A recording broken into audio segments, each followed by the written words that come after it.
they set quotas.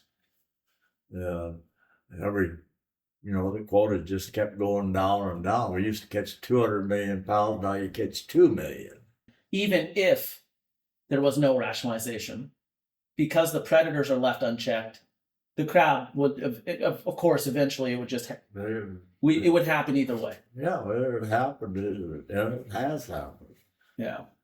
But here's the thing that bothers me is, why don't these managers understand that all they gotta do is take Washington and Oregon and compare them with Alaska? The Alaska crab quotas went to the gutter, and Washington and Oregon is quadruple. It's plain common sense. I don't typically assume that people are being malicious. I'd rather believe that people just are either ignorant or ill-informed. That's exactly it. I mean, it's hard to say that they're not trying to destroy something. When I first went to Alaska, what's going on? I went to Cordova to fish crabs. I had a 46-footer. Anyway, we fish crabs. We go out and fish one day, fill the boat full of crabs, come in, deliver. Go back out, fill the boat full of crabs, come in, and deliver. And through this change in the industry where we didn't have foreign fleets out there anymore, they kept getting less and less crabs, less crabs. Now they have no crabs. No crabs. You can't hardly even catch a crab. We used to catch 1 million pounds of crabs right in front of the dock, for God's sakes. They have no fishery whatsoever. Yeah. I'm talking about Dungeness crab. Yeah, yes, sir. And I used to go up there, fill the boat, had a boat that held 35,000 pounds. We fished one day, fill the boat full of fish, crab, come in. And today, same place we used to fish, you can't catch one crab. Not one. Yeah. Yeah, it's completely dried up. There is no... Like Icy Bay, I used to fish Dungeness crab there. We'd go down, fill the boat clear full in one day's fishing. Today, you set a pot there where we get 2 to 3 dozen crabs overnight. You can't catch one crab. Yeah. The predators. Well, they're saying it's global warming. That's total baloney. There ain't no global warming. Yeah, I don't understand that argument because the bottom of the ocean, the temperature fluctuates such a minuscule amount, and when it does, it goes right back to where it was. Well, you go out there 50, 60 fathom, I'll bet the temperature on the bottom is one bit different than it was 100 years ago. And if there is a difference, there might be a little difference in the surface temperature, but not on the bottom. Not on the bottom, no. Yeah. Yeah, I'm not sure. I'm not sure. I know I'd be more comfortable as a fisherman. I think it'd be great if someone like you with your experience, maybe not 93 years old, even though you seem to be a little bit more well-equipped mentally than our last president. May he have a good retirement. May he have a good retirement. No shade there. Oh, no shade there. Anyway, so it'd be nice to see people who have the industry first in mind versus protecting the world or the environment for something that could happen in 1,000 years. Yeah, there needs to be a mix of both. Just like this here big deal about global warming, Hell, we used to be living in an ice age, for God's sake. And there was nobody here. It's just something that happens over time. It's not something that people on Earth are doing. Well, I read in a book recently from a very liberal college, and it actually told me that United States, 50,000 years ago, it was the United States' fault for the last ice age. It was what? It was the United States' fault. Actually, it was Donald Trump's fault. Yeah. Probably. Must have been his fault. Yeah, it was a very liberal college. There, Yeah, but- especially when he's Hitler. yeah. Oh, Yeah. yeah. You see my congratulations from Donald Trump there? Yes, I know you two have had correspondence. Hey, tell that story about when he wanted to come buy your property down in. Yeah, he come looked at it. Yeah. He ultimately didn't buy it though. No, he didn't. He was smarter than I was. No one could have fit. No one knew that Hurricane Katrina was right around the corner. But anyway, Yeah. hindsight's 2020. You probably would have sold it to him, huh? Yeah, he was smarter. Yeah. Uh, No, but your lasting effect on the fishing industry is pretty immense. It's fun sitting on those boats and learning up there and watching. I can look on the radar. I can remember the first catcher processor I built for crabs. Yeah. Everybody said, it ain't gonna work. No way it's gonna work. I said, well, I'm gonna try it anyway. I couldn't even hire a crew. Nobody wanted to work on the boat because it wasn't gonna make any money. But anyway, I built it. I went fishing. We were coming in every 3 days to the boat plugged with frozen crab. And the boats that were fishing that weren't catcher processors were sitting in the harbor pumping on crab and pumping on crab. They unload and half their load would be dead. Yeah. We were going back and forth. Next year I didn't have no problem getting a crew. No. Probably within the next few weeks. Yeah. Yeah, you had your family working for you and you had close friends. I mean, I don't think there's one person in Westport that I haven't talked to that hasn't been positively affected by your brazenness and boldness. I mean, your whole life you've told me you've had people tell you, no, you can't do it. It's impossible. No. I think that's why you adopted me. It's because you think it's funny when people tell me I can't do shit, and what do I go do? No, but really, you've been a driving inspiration to me. The only one thing that you pissed me off one time my whole life, the whole time I've known you. And I remember I was sitting in the bar room and I was reading and you came up to me and you said, "What are you doing that for?" I said, "Oh, I like to read." And you said, "Well, Jacob, I have never read one book and I've done all right." I never have. Well, I hope to one day be able to not just read more, but do something so. I watch a notable. lot of television. And that's supposed to rot your brain. Hopefully I can do something as notable as you that books are written. Yeah. Well, things were a lot easier 50, 60 years ago than they are today.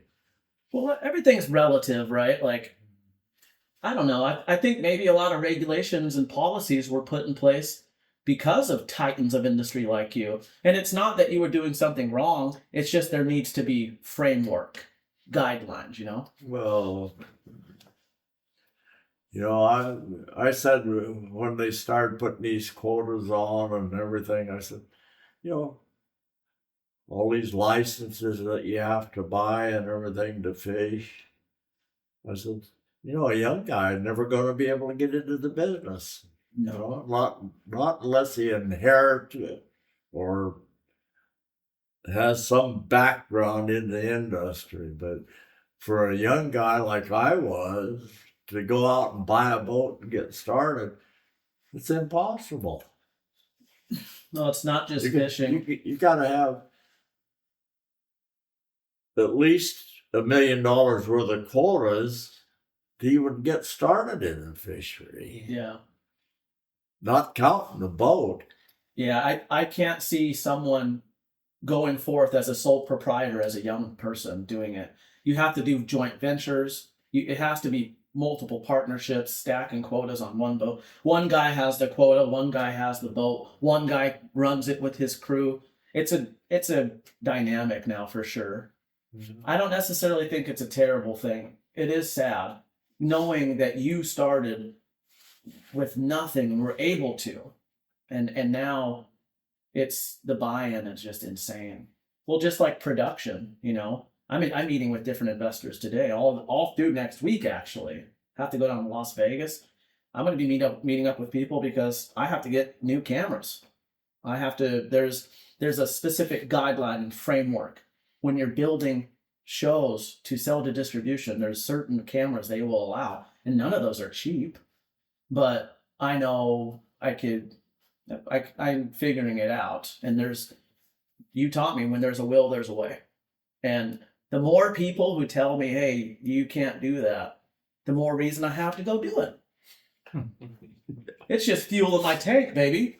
Yeah. Well, that's the way it kind of was with me in the fish. A lot of people says, "Oh, you can't do that." I said, "Well, we'll try."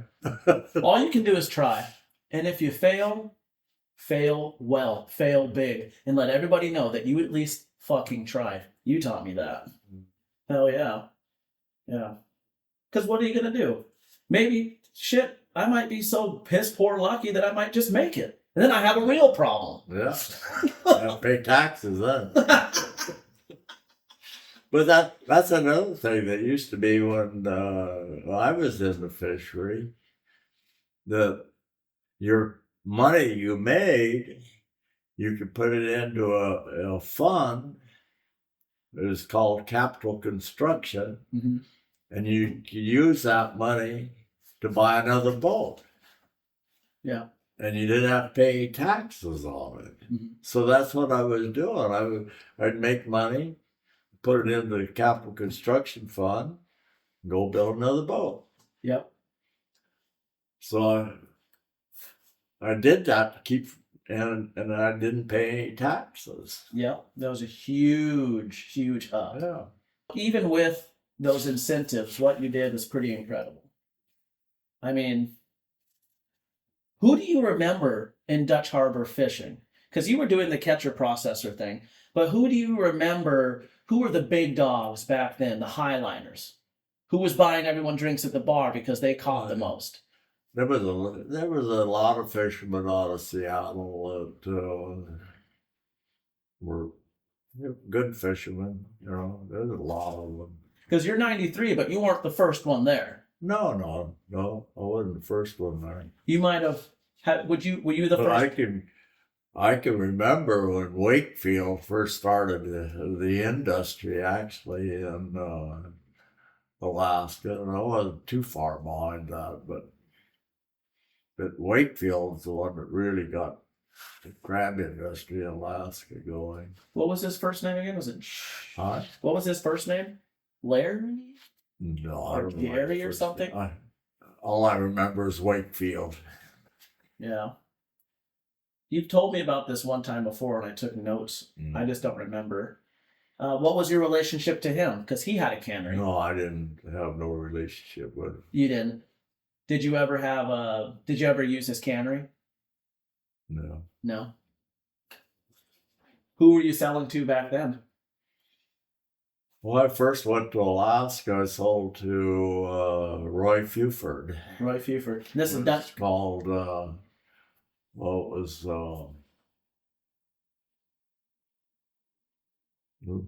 was, he came from Westport. Yeah. God, I can't even think of the name of his company, but anyway. Yeah, you worked for him at that time, right? Well, I fished for him, yeah. Yeah. And actually, one of the first big boat, or was a big boat, a 65-footer, was a soup fin. Soup fin. And Roy helped me at the bank to get started with that boat. When did the San Vito come into play? Oh, I had the soup fin to start with. Yeah. And the San Vito was shortly thereafter. Yeah, not too far after that. Yeah. And that's when did you start When did you start in Dutch Harbor? Oh God, I can't remember. Long time ago. Were you still running boats when your kids and everybody was moving to Dutch Harbor with your catcher processors? Yeah. You were still running boats. Oh, yeah. Were you running the Alaskan Enterprise? Right. Okay. And and then who were you selling to in Dutch Harbor? Who was what? Well, we've sold to Panalaska Fisheries, which was managed by Ron Jensen, or he owned it, Ron Jensen. Okay. And I sold her on. There's still plenty of Jensens up there fishing. I don't know about any Jensen's fishing, but his daughters are still around. Ron, he passed away. But he came and run my company after he had sold Panalaska. Who else was up there? What other players were buyers and sellers? Do you remember any of them? Because you didn't have Trident back then. Your company was Pacific Pearl was there. And, Roy Fulford's company. I can't even remember the name of his company, but anyway, Ron Jensen. There was several different companies. Yeah. Yeah, and when you brought Arctic Alaska, when you had a little office and you had all types of stuff, warehouse, you were all the way down through Dutch Harbor, around Captain's Bay, all the way through. We call it OSI now, but that was all Arctic Alaska back then. You built those, but it is really funny sitting there taking wheel watch or driving a boat and looking on the radar and seeing all the boats you used to own. And then going into these warehouses and be like, yep, yeah, it's kind of funny. I don't say much to people, but it's just interesting the effect and how much is still up there. The bones of your company, your huge company. There's still a few of the boats still around fishing, but a lot of them got, like I say, when they put these quotas on, they combined the quotas and then they just laid the boats up. They don't fish anymore. They're decommissioned, yeah. And like I had 14 crab catcher processors. Well, there's no crab. So those boats are basically out of business, Yeah. Well, there's a few people buying catcher processors for cod and doing things. You don't seem to have as much enthusiasm for that type of venture now, but do you think there's any hope for the crab industry in the future? The way it's going right now, is there hope? No, I don't think there's any hope unless they change their management. The management is just ridiculous. Yeah. And you can't tell these managers anything because they won't listen to you. It's global warming. That's not what they got in their head. Yeah. It's ridiculous. Stupid. So investing into the fishing industry now in Alaska, king crab, opila crab, that's not what you would do right now, would you? No, because there's no crab to catch. Yeah. Because your boats, just one of your 35 boats, would catch 1 million pounds back then. Easily. Yeah. We used to have 200 million pounds of king crab and nearly 300 million pounds of snow crab. 500 million pounds, and now they get 2 or 3 million. Yeah. It's abysmal. Yeah. It's sad. It's hard to believe, but that's the way it is. Yeah. Yeah. I couldn't imagine fishing king crab for 6 months. I can remember when I first went to Cordova, one man managed all the fisheries. Now they got, I don't know, probably 200 people in Cordova managing fisheries, and they haven't got nothing. No crabs. And, they got some hatchery salmon. That's about it.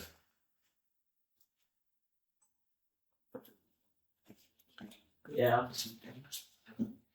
No, we had lots of crabs and lots of wild fish and salmon. And today it's completely changed. There's no crabs, absolutely none in Cordova. Yep.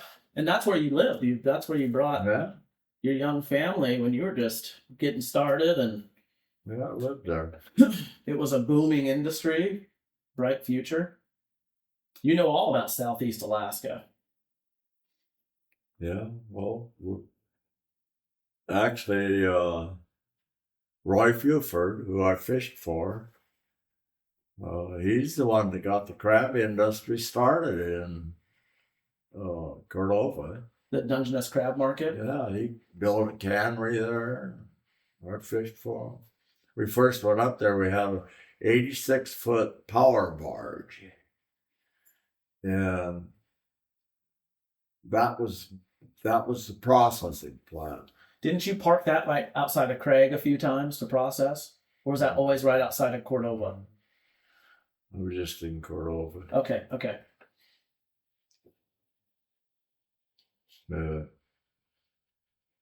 I took the Arctic Enterprise into Icy Bay and processed crab. It was 350 footer, 365 foot. You got that into Icy Bay? Yeah.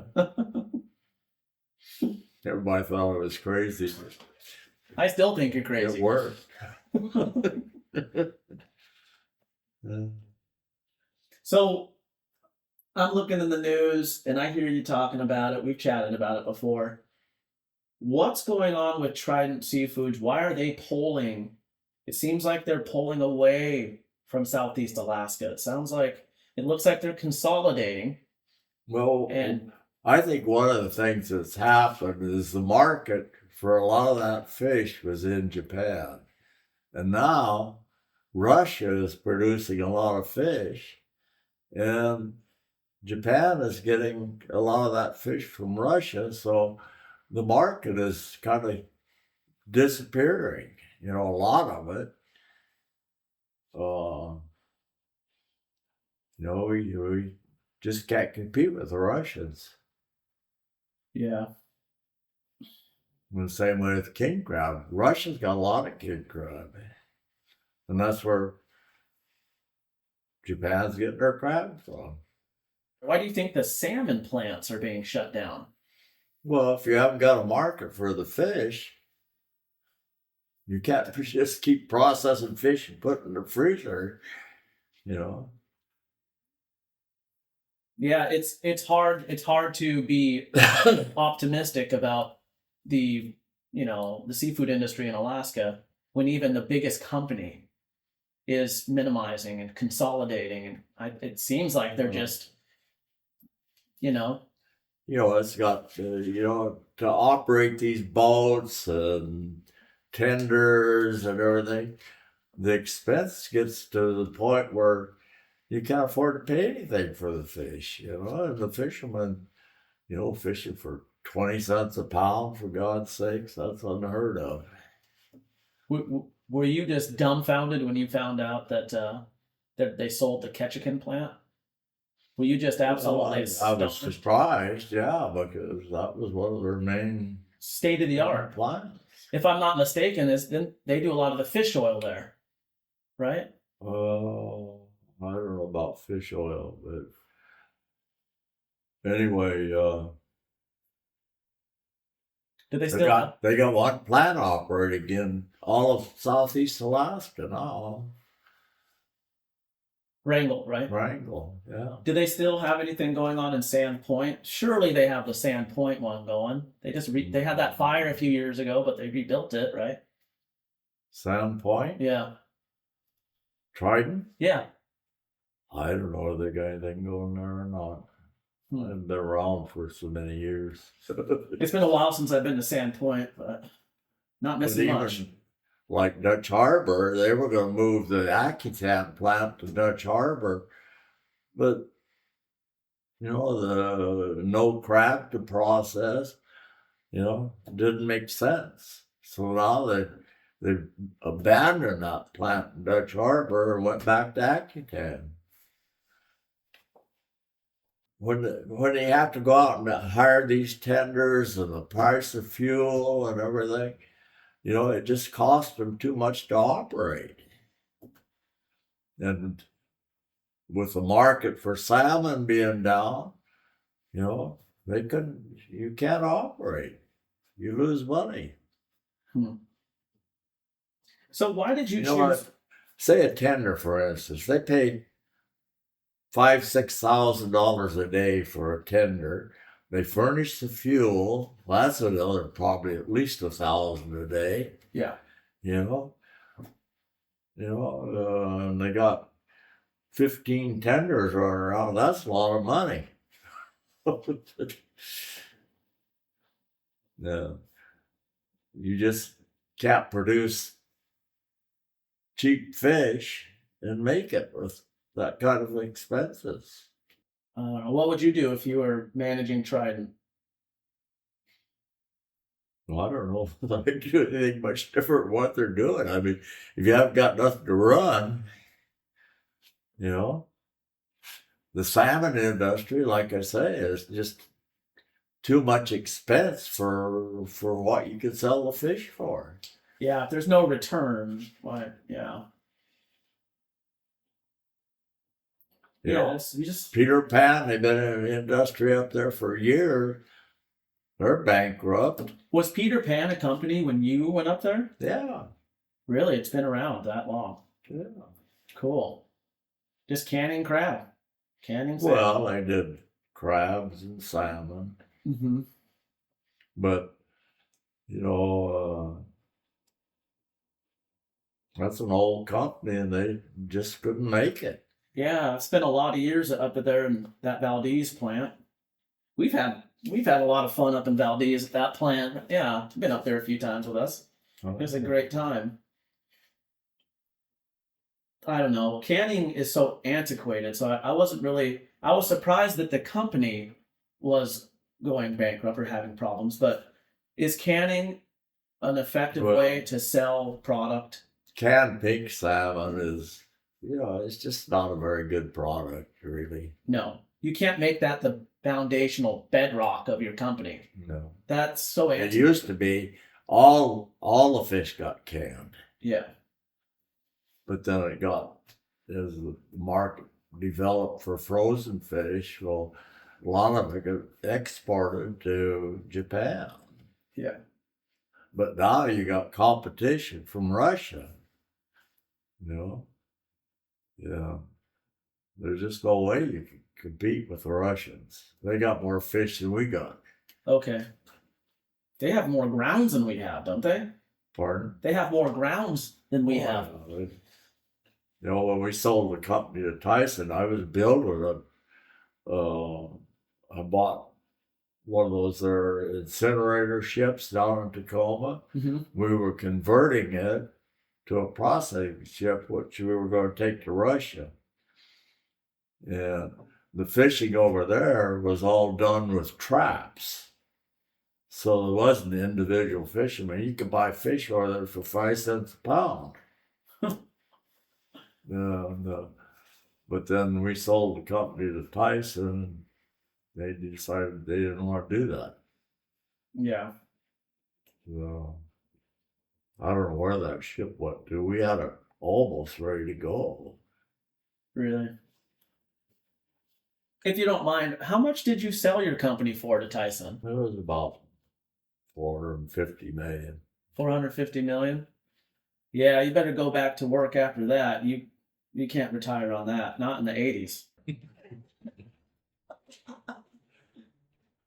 If I'd have just waited till this quota system went in, the quotas is worth more than the company. And the boats and the whole thing themselves. Yeah. It was worth, once those quotas went in, billions. The company was worth at least $1 billion. Yeah. No, but that's what made Trident. They bought that company cheap from Tyson. Yep. And then a few years later, the quota, all of a sudden, it was worth Yeah, What? the quotas they got was. Would you say 10 times the amount of what I they think bought it for? I think Arctic 20. Alaska would have got about 20% of all the quota of Alaska, which was a lot of fish. That's a lot of fish. Yeah. And of course, Triton got that quota, Yeah. but a lot of that was crab quota, which now is nothing. Yeah. And even though the industry goes up and down, the ebbs and flows, if it's not managed properly, it's never going to come back. No, they got to change their whole management thinking. You know, they're thinking wrong. This I don't know how all these young people got it into their head that global warming was all of our problems. That's all you could hear. Global warming, global warming. That's bull crap. Yeah. Global warming has nothing to do with the fishery. I'm going to start using that excuse for everything too. I'll use global warming as my scapegoat. I'm just going to start doing it. Speed down the road, get pulled over, and tell the cop it was global warming. Yeah. I'm running from it. I agree with you on 99% of things. But there does need to be oversight, not through policy or regulation, but there has to be conscious sustainability for fishermen to have a future, right? No. We have to be able to fish. Just like I said before, when I first went to Alaska, one man managed all the fisheries in Cordova. And we had a lot of salmon, lots of crabs, you know, and now they got, I don't know, probably at least 200. They ain't got no salmon, they got no crabs, and they're sitting there trying to figure out what's wrong. You know, and since I was young, there's all these government regulations. They put more and more regulation, more and more regulation. They regulate you out of business. You know, it's just like all these quotas. You got to buy all these quotas before you ever get a boat. Yeah. You know, otherwise, what's the good as a boat if you haven't got the quotas? Yeah. It's useless. Yeah. Having the vehicle and no gas. That's about it. Yeah. Yeah. Well, you could go to China and get a battery. yeah. To save the environment, we need to go to batteries. Yeah. And destroy the environment even more, making the batteries. But feel good when we buy the battery. No, electric cars, they're fine for some people, but not for everybody. No. And trying to force people to buy an electric car, that ain't never going to happen. No. People are smarter than that. I don't even trust an electric toothbrush. No way. My oral health, me, manual. I'm the engine. Me too. No. Yeah, things have changed for sure. You know, I remember when I first met you and you told me I could pick a college to go to, and I said, you know, I'd rather just be like you one day. And you just said, well, you have to go fishing. And I said, well, let me go fishing. And you were like, well, if you can meet people, I'll introduce you to my boys. Who you know might get you there, but who you are will keep you there. Good luck. And that Christmas, I met your son, and here within a couple months, and then I went on that boat, and it was January 11th, 2011. Yeah. That was cool. What a great industry. What a great time. I've learned so much. Mainly, I'm not as smart as I think I am. That's probably about the first lesson I learned. But you tell me that about every day, so I'm good. But no, I've been very fortunate to be able to, you know, live in your shadow and learn from you. I hope you know that. Very thankful for you, and happy Thanksgiving. Well, you know, Come here. I still have a lot to learn, but I'm yeah. getting there. Well, things are a lot different than when I grew up, for sure. There was opportunities everywhere. All you had to do is take advantage of it. Yeah. But when I was a kid growing up, we didn't have no indoor plumbing. You had outdoor toilets. You had to go out, hand pump your water out of the well.